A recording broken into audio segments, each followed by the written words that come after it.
Assalamualaikum.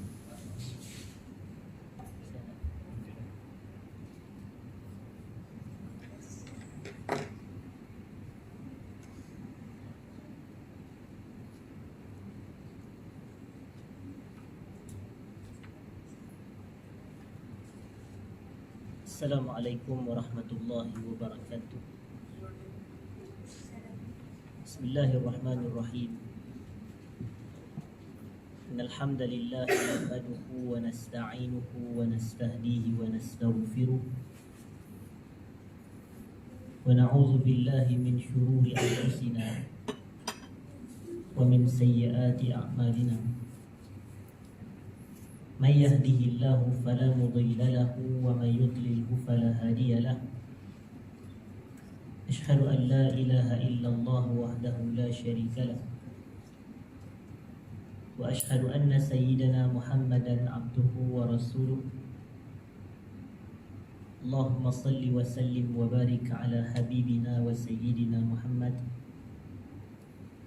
وعلى آله وأصحابه وعلى من سار على نهجه إلى يوم الدين أما بعد. Yang saya hormati seluruh jawatan kuasa pengurusan surau,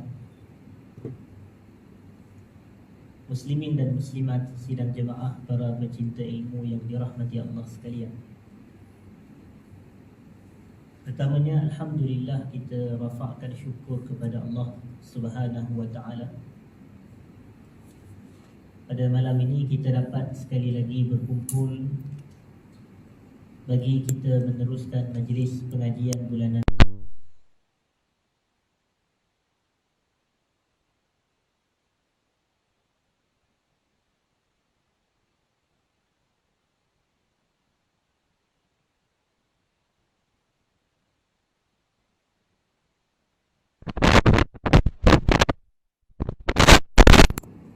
Salim bin Abdullah bin Sumair Al-Hadrami rahimahullah.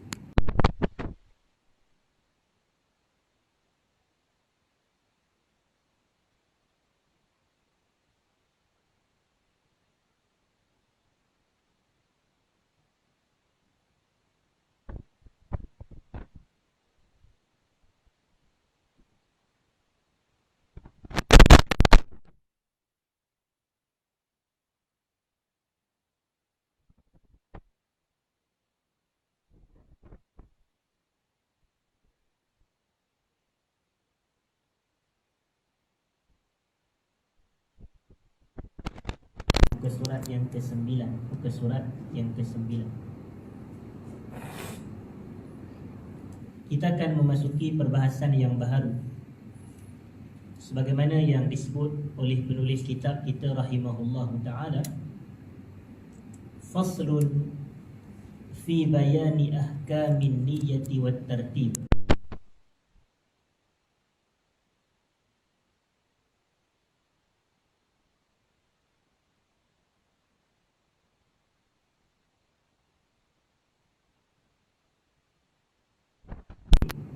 Ini adalah mengikut urutan atau mengikut susunan, hadirin dan hadirat.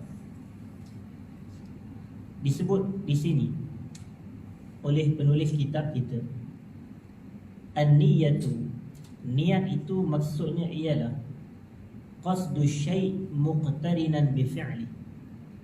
Kita bertujuan melakukan sesuatu dan disertakan dengan perbuatan perkara tersebut. Kita nak buat dan kita buat ia, maka itu adalah niat. Dan di sini kita kena tengok apa yang disambung oleh penulis kitab. Dikatakan wa mahalluha al-qalb. Mahalluha iaitu mahallun niyah. Mahal ni tempat. Tempat niat adalah al-qalbu, iaitu di dalam hati. Tempat niat adalah di dalam hati. Dan dalam mazhab Syafi'i, ini saya kena sebutkan, di dalam mazhab Syafi'i, sebagaimana kata penulis kitab, wat talaffuzu biha sunnah, melafazkan niat hukumnya sunat. Melafazkan niat hukumnya sunat. Dan sunnah di sini merujuk, bukanlah maknanya sunnah yang kerana sunnah ni dia ada banyak maksud, hadirin dan hadirat. Macam bila kita kata ahli sunnah wal jamaah contoh. Sunnah juga. Kita biasa dengar ahli sunnah wal jamaah. Tetapi kalaulah kita kata lafaz niat adalah sunnah, kawan ni dia tak lafaz niat, adakah dia bukan ahli sunnah pula? Contoh. Tak boleh kata begitu. Kerana sunnah di sini adalah merujuk kepada hukum sunat. Hukum sunat. Salah satu makna sunnah adalah hukum sunat. Jadi watalaffuzu biha sunnah, melafazkan niat hukumnya adalah sunat. Jadi di sini ada sedikit perbezaan di antara niat dengan lafaz niat. Jadi kita dah sebut dua perbezaan. Perbezaan yang pertama, niat tempatnya di dalam hati. Niat tempatnya di dalam hati. Manakala lafaz niat tempatnya di lidah. Tempatnya di lidah. Yang kedua disebutkan niat hukumnya wajib. Niat hukumnya wajib. Manakala lafaz niat hukumnya sunat. Lafaz niat hukumnya sunat. Jadi ini dua perbezaan antara niat dengan lafaz niat. Iaitu perbezaan dari sudut tempat dan juga perbezaan dari sudut hukum. Dan saya nak masuk kepada perbezaan yang ketiga, hadirin sidang jemaah. Wa waqtuha, dan waktu niat adalah inda ghasli awwali juz'in minal wajah. Ini ibadat apa? Ini merujuk kepada ibadat wuduk. Ini merujuk kepada ibadat wuduk. Kerana sebelum ni pada kuliah yang lepas, kita bicara tentang wuduk, iaitu rukun-rukun wuduk pada muka surat yang ke-8, hadirin dan hadirat. Kita bincang perkara yang wajib di dalam wuduk, iaitu rukun-rukun wuduk. Jadi penulis dia nak sebut perbahasan tentang rukun pertama dengan rukun yang terakhir. Rukun pertama wuduk adalah niat, dan rukun terakhir wuduk adalah tertib, mengikut turutan. Jadi di sini perbahasan kita pada majlis kali yang ke-7 ini adalah menjelaskan tentang niat dalam kurungan niat wuduk. Tertib maknanya tertib pada basuhan wuduk. Begitu. Dan dikata di sini wa waqtuha, waktu niat. Bila kita nak berniat untuk ambil wuduk, kata penulis kitab, inda ghasli awwali juzu' minal wajah. Ketika kita membasuh bahagian pertama daripada muka. Ketika kita membasuh bahagian pertama daripada muka. Jadi maknanya bila nak basuh muka tu, waktu itu kita niat dalam hati. Jadi dekat mana perbezaan niat dengan lafaz niat yang ketiga di sini? Iaitu kita katakan begini. Niat ni dilakukan pada permulaan ibadah tu. Iaitu pada permulaan ibadah. Adapun lafaz niat dilakukan sebelum. Lafaz niat dilakukan sebelum. Jadi bila kita nak basuh muka tu, maknanya ketika kita katakan sedang berdiri tegak, contohnya, kita berdiri depan paip air tu atau pilih air tu, hadirin dan hadirat. Jadi kita pun belum basuh muka lagi. Ketika itulah kita disunatkan lafaz niat. Ni dalam mazhab Syafi'i. Disunatkan lafaz niat. Kerana mazhab Syafi'i adalah mazhab yang paling banyak mensyariatkan ataupun menganjurkan tentang lafaz niat. Berbeza dengan mazhab-mazhab lain, hadirin dan hadirat. Kerana lafaz niat di sisi mazhab Syafi'i ini dalam apa sahaja ibadat, hukumnya adalah sunat. Hukumnya adalah sunat. Lafaz niat puasa ke, lafaz niat solat ke, lafaz niat wuduk ke. Ini lafaz niat wuduk. Jadi disebut, hadirin dan hadirat yang saya muliakan, ketika kita belum basuh muka, ketika itulah kita baca lafaz niat, nawaitu raf'al hadasil asghar. Contohnya, lillahi ta'ala. Sahaja aku mengangkat hadas kecil kerana Allah Ta'ala. Ataupun yang lebih pendek daripada itu, kita boleh sebut nawaitul wudu' lillahi ta'ala. Sahaja aku berniat wudu' kerana Allah Ta'ala. Kemudian ketika kita basuh muka, kenapa basuh muka? Sebab muka ni adalah anggota wajib yang pertama. Anggota wajib yang pertama. Kalau tuan-tuan tengok muka surat yang ke-8, kita kata rukun-rukun wudu' ada 6. Yang pertama niat, yang kedua apa? Basuh muka. Hadirin dan hadirat. Jadi muka ni anggota wudu' yang wajib yang pertama sekali. Jadi sebab itu, apabila kita membasuh muka, ketika itu kita berniat di dalam hati. Jadi kalau orang tanya, apakah perbezaan di antara niat dengan lafaz niat? Kita dah kata ada 3. Iaitu niat tempatnya dalam hati, manakala lafaz niat di lidah. Hadirin dan hadirat, pada lisan kita. Dan niat hukumnya wajib, adapun lafaz niat hukumnya sunat. Niat ni adalah pada permulaan ibadat, manakala lafaz niat sebelum kita nak mulakan ibadat. Jadi lafaz niat dia datang dulu. Lafaz niat ni dia datang sebelum. Hadirin dan hadirat. awal juzuk minal wajah. Okey. Dan kita dah sebutkan dahulu bahawasanya wajah ni itu pada bulan yang lepas. Dan tak salah kalau saya kata pada tahun yang lepas juga, hadirin dan hadirat. Kita sebut dalam majlis kita kali yang ke-6 pada 2 minggu yang lepas berkenaan dengan had wajah, had basuhan muka. Kita kata muka kita ini, bahagian muka kita ini terbahagi kepada 2 pecahan, iaitu menegak dan melintang.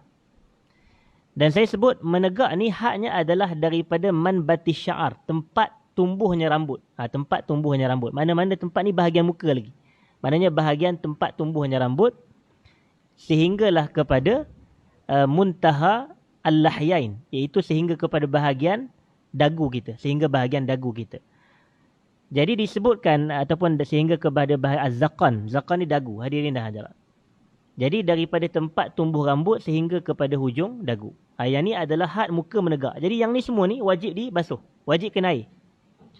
Dan melintang pula, hadirin sidang jemaah, melintang adalah daripada telinga ke telinga. Telinga ke telinga ni kata para ulama, dia adalah di bahagian watat al-uzun. Watat ni bukit. Jadi kalau tuan-tuan tengok telinga kita ni macam ada anak bukit di sikit. Dia ada bahagian tinggi tu sikit. Dia hujung ke hujung. Jadi ini adalah had basuhan muka secara keseluruhan. Jadi ini semua wajib dibasuh. Hadirin dan hadirat, wajib dibasuh. Kerana muka adalah termasuk dalam kategori rukun wuduk. Manakala tertib pula, ini rukun yang terakhir, rukun yang ke-6. Dan mazhab Syafi'i menganggap niat dan tertib sebagai rukun wuduk. Berbeza dengan mazhab Hanafi. Mazhab Hanafi tidak. Mazhab Hanafi dia kata yang rukun hanyalah apa yang disebut dalam Quran je. Dan yang disebut dalam Quran adalah apa dia? Ya ayyuhallazina amanu idza qumtum ila salati faghsilu wujuhakum wa aydiyakum ila al-marafiq wamsahu bi ru'usikum wa arjulakum ila al-ka'bain. Wahai orang yang beriman, idza qumtum ila salah, apabila kamu ingin mendirikan salat, faghsilu wujuhakum, basuhlah muka kamu. Wa aydiyakum ila al-marafiq, dan basuhlah tangan kamu sehingga ke siku. Wamsahu bi ru'usikum, dan sapulah kepala kamu. Wa arjulakum, dan basuhlah kaki kamu. Ila al-ka'bain, iaitu berserta buku lali. Jadi Quran sebut 4 tu je. Baik itu di sisi Hanafiyah, ulama-ulama dalam mazhab Hanafi, mereka berpendapat rukun wuduk hanya 4. Kan niat tak disebut. Dan tertib tak disebut. Cuma dalam mazhab Syafi'i dia kata ada disebut. Cuma tak disebut secara direct.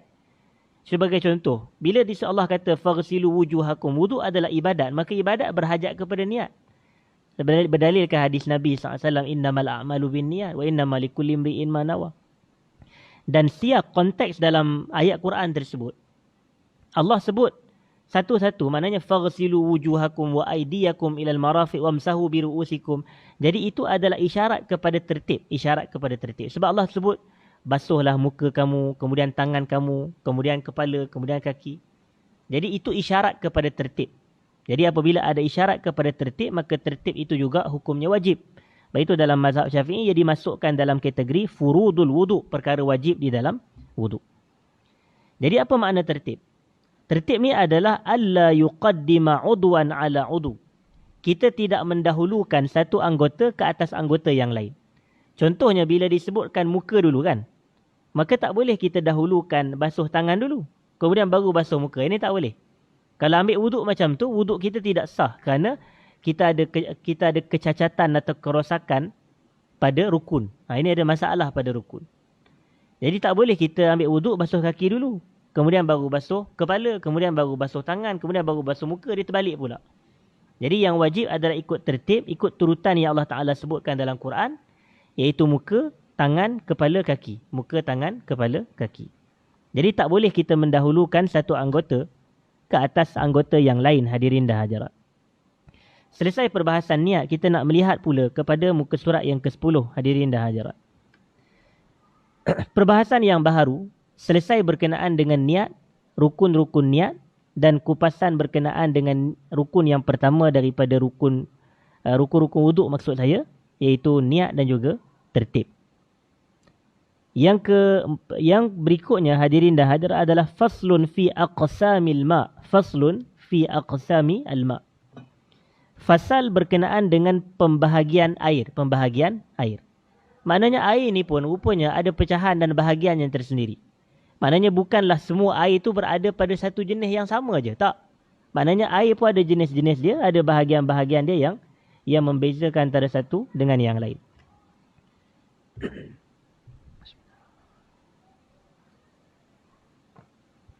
Iaitu yang pertama, kata penulis kitab. Al-ma'u qalilun wa kathir. Air itu ada yang sedikit kuantitinya dan ada yang banyak kuantitinya. Dan macam mana kita nak kata air itu sedikit? Adakah satu titis air ataupun satu gelas air? Macam mana? Adakah itu sedikit? Tak. Maka penulis kitab dia bagi istilah. Al-qalil, kuantiti air yang dikira sedikit adalah madunal qullatain. Maduna al-qullatain. Air yang jumlahnya kurang daripada 2 kullah. 2 kullah. 2 kullah. Dan kita sebut begini.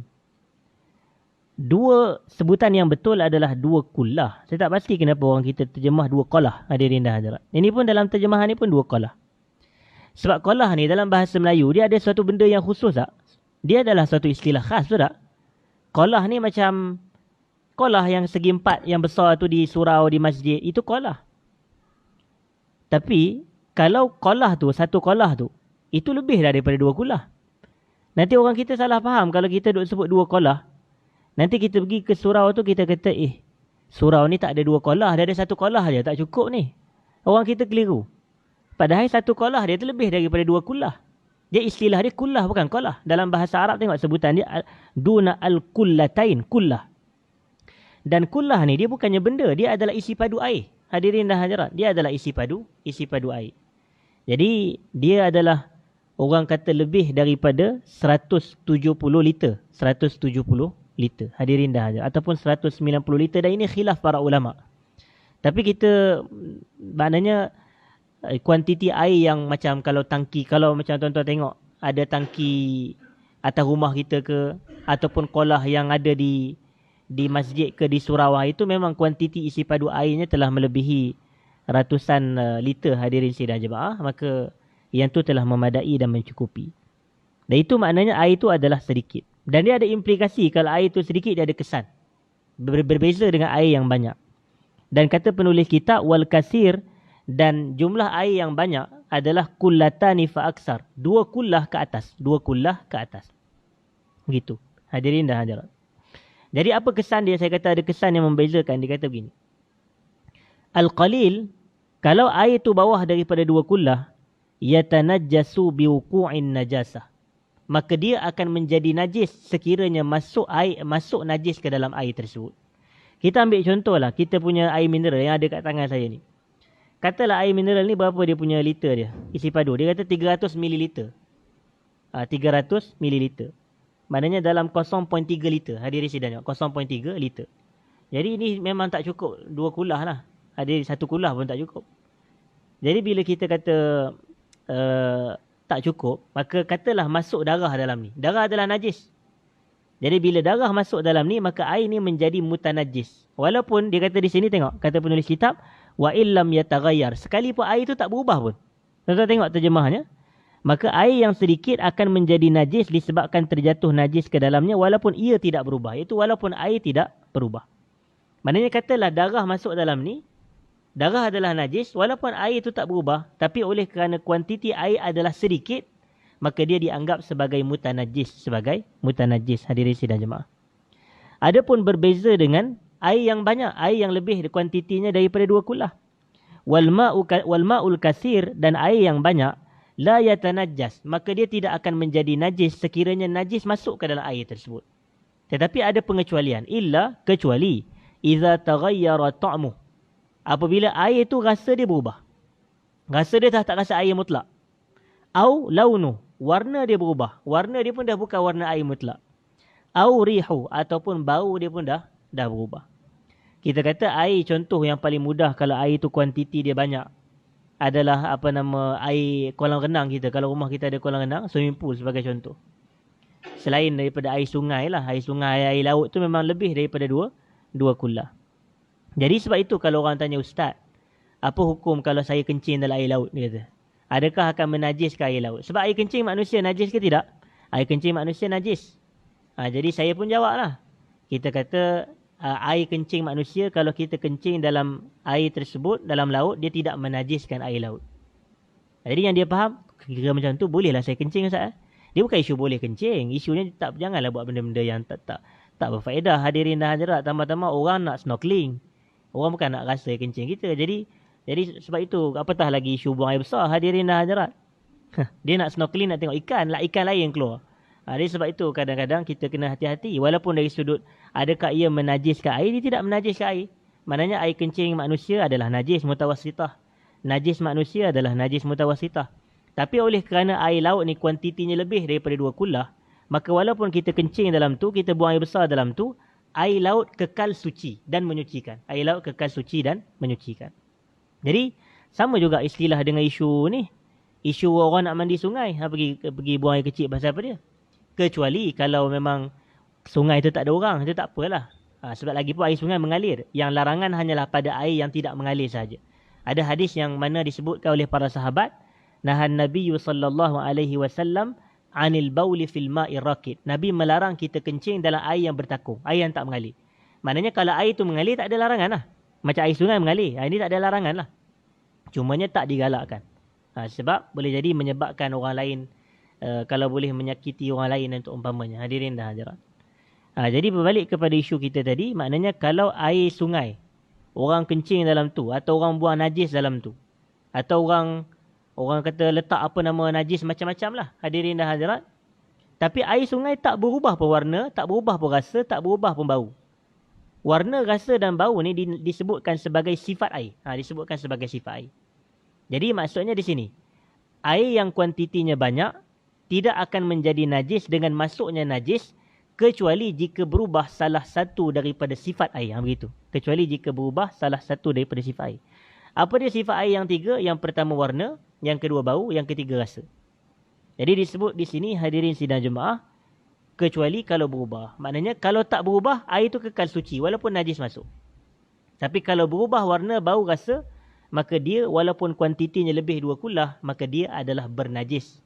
Maka dia sudah tidak suci dan tidak menyucikan. Hadirin sidang jemaah. Jadi sebab itu saya tertarik nak bawa perbahasan ini sebagaimana yang dibahaskan oleh Al-Qadhi Abu Syuja'. Kita tahu bahawasanya tengok kitab kita ini nipis. Maknanya peringkat perbahasan kitab kita ini lebih kepada beginner, hadirin sidang jemaah. Ini tujuan sebenar. Ini adalah perbahasan peringkat permulaan sebenarnya. Tapi kalau kita baca kepada kitab, contohnya kitab Matan Abi Syuja', ataupun lebih dikenal sebagai Matnu Al-Ghayati wa Taqrib, Matan Ghayah wa Taqrib, ditulis oleh Al-Imam Al-Qadhi Abu Syuja' rahimahullah. Dan dalam kitab tersebut Al-Qadhi Abu Syuja' dia kata air ini terbahagi kepada 4 bahagian. Air terbahagi kepada 4 bahagian. Bahagian yang pertama adalah sifatnya suci dan menyucikan. Suci dan menyucikan. Air yang suci dan menyucikan ini, nama dia apa? Air mutlak. Air mutlak. Ini nama. Dia ada nama, dia ada istilah dia. Air yang suci dan menyucikan, namanya adalah air mutlak. Dan di sisi kita, dan di sisi Al-Qadhi Abu Syuja', air mutlak ada 7. Air mutlak ada 7. Iaitu yang pertama adalah al-ma'us sama', air hujan. Air hujan. Air hujan suci dan menyucikan. Koklah tiba-tiba ada orang ni sembang dengan kita, dia kata, weh, air hujan kita boleh ambil wuduk tak dengan air hujan? Kita dah belajar malam ni, kita kata air hujan adalah air mutlak, sifatnya suci dan menyucikan. Jawapan kepada persoalan awak adalah boleh kita ambil wuduk dengannya. Dia pun terkejut, sejak bila jadi ustaz? Dia kata bukan kita jadi ustaz, kita dengar ceramah. Hadirin tak semesti nak kena jadi ustaz. Kita rajin belajar, kita boleh jawab. Jadi kita pun selesai masalah dia. Jadi kalau nak ambil wuduk dengan air hujan, tak ada masalah. Boleh. Hadirin dan hadirat. Suci dan menyucikan. Yang kedua adalah air laut. Air laut. Air laut adalah suci dan menyucikan. Ada sahabat Nabi SAW, dia bermusafir menerusi jalan laut. Bila dia bermusafir menerusi jalan laut, dia bawa bekalan air daripada darat. Tujuan dia bawa bekalan air daripada darat adalah untuk dia minum air. Sebab bekalan minum, dia bermusafir, hadirin dan hadirat. Cuma bila masuk waktu solat, tak ada air dia nak guna untuk berwuduk. Air yang dia bawa tu cukup-cukup untuk minum. Jadi dia fikir, kalau aku minum air ni tak ada air untuk wuduk. Kalau aku wuduk dengan air ni, aku tak ada air nak minum. Macam mana gayanya? Jadi dia balik, dia pun tanyalah kepada Nabi SAW. Dia kata, wahai Rasulullah, boleh tak kami ni nak berwuduk dengan air laut? Sebab air yang dia bawa daripada darat tu dia boleh guna untuk minum. Air tu pun cukup-cukup je. Jadi Nabi SAW jawab apa? Nabi kata, huwa tuhuru ma'uhu wal hillu maitatuh. Air laut adalah suci dan menyucikan. Haiwan yang mati di dalamnya halal dimakan, kata Nabi SAW. Dan ini adalah, kita nampak betapa hebat dan mendalamnya fiqh Nabi SAW. Adakah orang tu tadi, sahabat tu tadi, ditanya tentang sucinya bangkai laut? Ada tak ditanya? Dia tak tanya. Tapi oleh kerana ada kaitan dengan isu laut, Nabi tambah faedah dengan daripada soalan. Soalan tanya satu soalannya. Soalan dia, adakah air laut suci? Nabi jawab, air laut adalah suci dan bangkainya halal dimakan. Jadi sebagai seorang mufti, macam tu. Sebagai seorang mufti, sebagai seorang yang menjawab persoalan, kalau benda tu ada kaitan, dia boleh tambah. Ni faedah tambahan dia panggil. Orang tu tak tanya pun, tapi dia boleh jawab dengan faedah tambahan. Jadi daripada hadis tersebut kita tahulah air laut adalah air yang suci. Ini air mutlak juga. Yang pertama air sungai, yang pertama air hujan, yang kedua air laut, yang ketiga air sungai. Dan air sungai ni kata Syekh Bura, Mustafa Al-Bura, dalam kitabnya At-Tazhib fi Adillati Matnil Ghayati wat Taqrib, dia datangkan dalil-dalil dalam kitab matan Nabi Syuja' tadi, dan dilakukan juga oleh Syekh Majid Al-Hamawi dalam dia punya tahqiq ke atas kitab Matan Ghayat wat Taqrib. Dia kata dalil yang menunjukkan air sungai adalah suci adalah Nabi SAW bagi tahu kepada seorang sahabat. Dia kata, apa pandangan salah seorang kamu kalau di depan pintu rumah dia ada sungai yang mengalir dan setiap hari dia mandi 5 kali dalam sungai tu. Tubuh badan dia ada kotor ke tak ada kotor? Jadi mesti tak ada kotor. Kita faham sendirilah. Depan pintu rumah ada sungai, tiap-tiap hari 5 kali sehari mandi. Dia kata tak ada kotor. Jadi maknanya air sungai ni sifat dia menghilangkan kotoran. Sifat dia menyucikan kotoran. Kemudian Nabi kata apa? Begitulah umpamanya solat 5 waktu. Begitulah umpamanya solat 5 waktu. Ini Nabi nak bagi perumpamaan. Jadi nak menunjukkan bahawasanya air sungai dalam hadis tu Nabi sifatkan sebagai menyucikan kotoran. Jadi sebab itu yang pertama tadi adalah air hujan. Yang kedua air laut. Yang ketiga sungai. Yang keempat air salji. Kenapa air salji? Kerana hakikat air salji adalah air hujan. Hakikat air salji adalah air hujan. Cuma dia melalui proses beku kerana suhu yang begitu sejuk. Kalau hujan pun boleh, salji apatah lagi. Sama juga hadirin dan hadirat. Dan yang kelima adalah al-ma'u al-bi'r, air perigi. Al-ma'ul bi'r, air perigi atau telaga. Air telaga ni ada satu telaga yang pada zaman Nabi SAW namanya Bi'ru Buda'ah. Bi'ru Buda'ah. Bi'ru tu saya kata tadi perigi atau telaga. Namanya Buda'ah. Dan dalam perigi tu orang duk campak kotoran, orang duk campak darah haid orang perempuan, orang duk campak bangkai anjing, orang duk campak dalam tu. Kemudian orang tanya, wahai Nabi, wahai Rasulullah SAW, bolehkah kami wuduk dengan Bi'ru Buda'ah ni? Orang tanya tentang air tu. Maka Nabi SAW kata, al-ma'u tahur la yunajisuhu syai'. Air itu suci, ia tidak menajiskan najis yang masuk di dalam. Kenapa Nabi cakap macam tu agak-agak? Kerana jumlahnya, kuantitinya lebih daripada 2 kullah. Maknanya kuantiti air pergi itu lebih lah. Sebab kalau tidak Nabi tak akan cakap macam tu. Maknanya kalau kuantiti air itu kurang daripada 2 kullah, mesti Nabi akan kata najis. Sebab najis dicampak dalam tu. Darah haid orang perempuan dicampak dalam tu. Ada bangkai-bangkai ada dicampak dalam tu. Semua ni najis. Tapi Nabi kata air itu suci sebab kuantiti airnya lebih daripada 2 kullah. Menunjukkan perigi pun adalah air yang suci dan menyucikan. Kemudian yang ketujuh adalah al-ma'ul ain. Ataupun yang keenam adalah al-ma'ul ain, air mata air. Dan yang ketujuh adalah al-ma'ul bar, air embun. Hadirin sidang jemaah. Jadi air hujan, air laut, air sungai, kemudian air perigi, air mata air, air salji dan air embun. Begitu. Jadi ada 7 air mutlak. Dan inilah yang sifatnya apa? Sifatnya suci dan menyucikan. Ini bahagian yang pertama. Adapun bahagian yang kedua, air yang suci dan menyucikan tetapi hukumnya makruh digunakan. Air yang suci dan menyucikan, tapi hukumnya makruh digunakan. Kalau air yang suci dan menyucikan tadi ada istilah, ada term dia. Term dia adalah air mutlak. Air yang suci dan menyucikan tapi makruh digunakan, ini juga ada terma dia. Ada juga istilah dia, itu air musyammas. Iaitu air musyammas. Air musyammas ni air yang terdedah kepada panas matahari. Air yang terdedah di bawah panas matahari. Tapi para ulama kita bahas, ulama-ulama kontemporari kita bahas. Iaitu dalam mazhab Syafi'i, dia kata ini dalam negara-negara yang memang panas. Malaysia tak termasuk. Malaysia tak termasuk. Maknanya kalau negara kita, kalau air itu memang ada bawah cahaya matahari, tapi dia tak sama dengan panas Malaysia ni, tak sama dengan negara-negara yang memang negara yang panas. Seperti negara-negara di Afrika sebagai contoh, memang negara yang memang sangat panas. Jadi itu tidak, itu berbeza. Jadi itu yang dimaksudkan sebenarnya dengan air musyammas, hadirin sidang jemaah. Dan air musyammas ni dia tidak dilarang, dia tidak makruh, hukum dia makruh lah. Cuma dia bukan makruh disebabkan dalil daripada Allah kata ke Nabi kata, tak. Tapi Imam Syafi'i kata, aku memakruhkan penggunaan air musyammas hanyalah kerana ia disebabkan faktor kesihatan, dia kata. Maknanya faktor kesihatan. Kerana sebahagian ulama kata, innahu yuwarrisul baras. Innahu yuwarrisul baras. Air musyammas yang terdedah kepada panas terik matahari itu di negara-negara yang panas, ia akan menyebabkan kulit kita sopak. Dia akan menyebabkan kulit sopak. Jadi ini penyakit kulit. Ada sidang jemaah, kalau kita terbiasa dengan air macam tu, dia akan menyebabkan kulit. Oleh kerana itu, makruh digunakan. Tapi kalau kita ambil wuduk dengan air tu, sah tak wuduk? Kita kata sah. Kerana sifatnya suci dan menyucikan, cuma hukumnya makruh digunakan. Dan makruh tidak berdosa. Hadirin, makruh tidak berdosa. Cuma kalau kita meninggalkannya, kita tak guna air tu, kita guna air yang lain, dapat pahala. Kita dapat pahala. Sebab meninggalkan yang makruh adalah sunat. Buat yang sunat dapat pahala.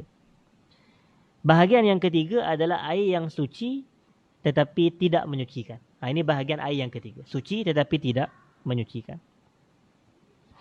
Suci tetapi tidak menyucikan ni terpecah pada dua pula. Suci tetapi tidak menyucikan ni dia terpecah kepada dua. Yang pertama adalah dalam mazhab Syafi'i disebut sebagai air yang telah digunakan. Air yang telah digunakan. Dalam bahasa Arab disebut sebagai al-ma'ul musta'mal. Al-ma'u al-musta'mal. Air yang telah digunakan. Air musta'mal lah. Air musta'mal. Musta'mal maknanya telah digunakan. Contoh, tuan-tuan ambil wuduk. Air yang jatuh di bawah tu, dah tak boleh guna dah. Tak boleh guna untuk kita ambil wuduk. Tapi kita boleh guna siram pokok boleh. Dia suci. Nak basuh pinggan ke boleh. Kalau katakan sakit-baki air yang kita mandi ke, kita apa dia ke. Tapi kalau kita nak gunakan air lebihan tu, yang kita dah gunakan dengan wuduk, dia nak ambil wuduk kali yang kedua, tak boleh dah. Kerana ini suci tetapi dia tidak menyucikan. Dia suci tetapi tidak menyucikan. Itu namanya air mustamal. Dan air mustamal adalah air isu khilaf dalam fuqaha mazhab. Cuma ini pandangan mazhab Syafi'i, itu adalah suci tapi tidak menyucikan. Dan yang kedua adalah air yang termasuk dalam kategori air yang suci tetapi tidak menyucikan adalah air yang bercampur dengan sesuatu yang mengubah sifat air. Air yang bercampur dengan sesuatu yang mengubah sifat air. Saya kata tadi sifat air ada berapa? Ada 3. Iaitu warna, bau dan rasa. Warna, bau dan rasa. Jadi contoh. Okey, kita ambil air ni. Air ni asalnya adalah air yang suci. Jadi kita boleh ambil wuduk dengan air ni. Boleh ambil wuduk, tak ada masalah. Jadi sebenarnya bukan syarat nak ambil wuduk tu air tu kena lebih 2 kulah. Tak, bukan syarat macam tu. Syaratnya air tu suci dan menyucikan. Isu 2 kulah ni adalah dia akan jadi najis tak jadi najis. Itu je. Tapi nak ambil wuduk boleh je air macam ni pun. Air botol 1 mineral boleh ambil wuduk. Jadi balik kepada isu tadi, air ni katakan dia masuk ke dalam dia sesuatu yang mengubah sifat air. Mengubah sifat air. Katalah masuk dalam ni kordia sirap. Kordia sirap tu. Maka dia dah tak jadi air putih dah. Dia tak jadi air mutlak dah. Dia masuk dengan sesuatu yang mengubah sifat dia. Tak semestinya benda tu najis. Walaupun benda tu suci pun macam kordia sirap. Tapi mengubah warna air. Tak boleh lah. Kok kalau orang sebab tu nanti kita sembang-sembang kawan-kawan kita suka tanya soalan pelik. Di tengah minum sirap kata, boleh ke kita ambil wuduk dengan air sirap? Macam tu. Dia makan. Orang kita contoh. Kita pula baru belajar. Kita kata tak boleh. Dia kata kenapa tak boleh? Ni air juga. Air ni suci untuk diminum. Kita kata mudah. Dia suci tapi dia tidak menyucikan. Kerana dia bercampur dengan sesuatu yang mengubah sifat dia. Jadi sebab itu jangan tanya. Nak wuduk dengan air kopi, nak wuduk dengan air fresh orange, nak wuduk dengan air Starbucks. Ini tidak perlulah hadirin dah hadirat. Jadi sebab itu kita kata, dalam situasi macam ni, maka hukum dia adalah, kalau ambil wuduk dengan air macam tu, tidak sah. Kerana air itu sudah dia suci, sebab itu boleh minum. Tapi dia tidak menyucikan. Baik. Kemudian yang terakhir, sebelum ni, adalah air yang keempat, dikatakan air yang bercampur dengan najis. Air yang bercampur dengan najis. Air yang bercampur dengan najis ni, dia disebutkan dalam bahasa Arab sebagai al-mutanajjis. Sebagai al-mutanajjis. Air yang bercampur dengan najis. Air yang bercampur dengan najis ni, ini kita ada pecahan ni sikit. Sekiranya kuantiti air tersebut sedikit. Maknanya di bawah 2 kula. Jadi contohnya, air dalam, dalam cawan. Katakan air dalam cawan. Masuk najis dalam ni. Dan najis ada banyak, hadirin dan hadirat. Air kencing haiwan, contoh. Najis haiwan. Air kencing manusia, najis manusia. Darah, nanah, muntah. Air mazi, air wadi. Lagi arak, bangkai. Ini semua adalah kategori najis. Hadirin sidang jemaah sebagaimana yang disebut dalam kitab Safinatus Salah, Safinatu As-Salah. Kalau untuk makluman tuan-tuan, apa nama yang terbitkan kitab ni, Darul Kutub Enterprise ni. Ni dekat sini je lah. Syarikat dia kat sini je kalau tak silap saya, kedai dia. Dia keluarkan 2 terjemahan. Safinatun Najah ni color biru ni. Ni biru ke hijau tuan-tuan? Saya pun terpulang lah kan. Ikut mata masing-masing lah. Tapi lebih kurang aku adik-beradik dia lah ni. Ni belakang ni biru. Maksud dia gitu. Dia ada satu lagi color ungu. Yang tu Safinatus Salah. Dia ada terjemahan Safinatun Najah dan Safinatus Salah. Dalam Safinatus Salah tu dia ada bahaskan najis ni contoh-contoh satu-satu contoh. Semua yang saya sebutkan tadi lah. Darah, nanah apa semua tu. Hadirin dah. Jadi masuk ke dalamnya. Dan kuantiti air tu sedikit. Di bawah 2 kulah. Maka ini air tu dinama sebagai apa? Mutanajis. Air yang bercampur dengan najis. Dan kuantitinya kurang daripada 2 kulah. Sekiranya air lebih kuantitinya daripada 2 kulah, najis yang masuk tidak menajiskan air. Kecuali jika berubah sifat. Itu kaedah dia. Kecuali jika berubah sifat. Maknanya kalau sungai tu kita kata air memang banyak macam mana sekalipun. Tapi katalah ada pembunuhan beramai-ramai. Na'udzubillah min zalik, ada pemerintah zalim ke apa. Dia bunuh ramai, dia buat campak je mayat-mayat tu dalam sungai. Berubah warna sungai tu kepada merah je semua. Jadi boleh tak kita ambil wuduk dengan air sungai? Tak boleh dah. Air tu dikira mutanajis. Walaupun orang kata, apa pula tak boleh? Ni air sungai ni. Air sungai kuantiti banyak, lebih daripada 2 kulah pula. Pandai pula fiqah dia. Kita kata tak boleh sebab dia tidak suci dan tidak menyucikan. Kerana apa? Kerana air tu telah berubah sifat. Walaupun kuantiti airnya banyak. Hadirin dah hadirat. Kemudian kita ada masa sikit lagi. Kita nak masuk dalam tempoh kurang daripada... dah 32 pula sekarang ni. Kemaknanya lebih lagi 5 minit lagi. Hadirin dah. Saya ingat 30. Okey, baik. Jadi kita masuk sikit. Faslun fi mujibatil ghusul. Faslun fi mujibati al-ghusul. Fasal pada perkara yang mewajibkan mandi. Fasal pada perkara yang mewajibkan mandi. Dia tuan-tuan jelas. Yang mewajibkan mandi ni maksudnya benda tu hadas besar tu. Kita tahu bahawasanya hadas. Selain daripada najis, ada satu lagi term nama dia hadas. Hadas terbahagi kepada 2 je. Hadas kecil, hadas besar. Tak ada hadas pertengahan. Tak tahulah mana kalau ada orang belajar hadas pertengahan, kita tak tahu. Tapi hadas kecil, hadas besar je. Jadi ulama' kita, sebagaimana kata Nawawi Banten rahmatullah alaih dalam kitabnya Kashifatus Sajah, Syarah Safinatin Najah, syarah kepada kitab ni. Dia kata, Syekh Nawawi Banten rahmatullah alaih, dia kata, hadas kecil ni yang mewajibkan mandi, yang mewajibkan wuduk. Manakala hadas besar mewajibkan mandi. Jadi mudah lah. Maknanya kalau kita nak tahu benda tu hadas kecil ke hadas besar, kita tengok kesan dia. Kalau macam contoh orang kata kentut. Wajib mandi ke kentut? Jenuh kita. Setiap kali kentut, orang tu pula dia baru lepas makan petai. Sebagai contoh. Jadi jenuh lah nak mandi selalu. Jadi sebab itu dia kata tak wajib. Dan kewajipan untuk wuduk hanyalah ketika nak solat. Itu je. Dan perkara-perkara yang tak boleh tanpa wuduk. Macam baca Quran. Maknanya nak pegang mushaf Quran. Tapi kalau macam buang air kecil, buang air besar ni taklah setiap kali. Sebab tu kadang orang keliru, dia buang air besar tu dia adalah hadas kecil walaupun ada besar. Walaupun namanya buang air besar tapi dia hadas kecil. Hadirin dan hadirat. Jadi jangan kelirulah. Jadi buang air besar adalah hadas kecil. Kerana dia mewajibkan wuduk. Adapun yang mewajibkan mandi adalah hadas besar.